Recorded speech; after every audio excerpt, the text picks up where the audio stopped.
2026 թվականի հունիսի 25-ին հրապարակում է բարձրագիտական խորհրդի որոշումը, բարձրագիտական խորհուրդը քննելով դատավորների ընդհանուր ժողովի էթիկայի եւ կարգապահական հարցերի հանձնաժողովի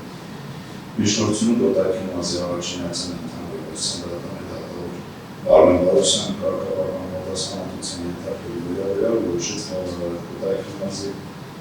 առաջին ակցիան ընդհանրության դատավորի դատավոր Արմեն Բարոսյանին հետագա դատավորություն որոշում ուժի միջին հրապարակման բայց երկրաշնորհական դատական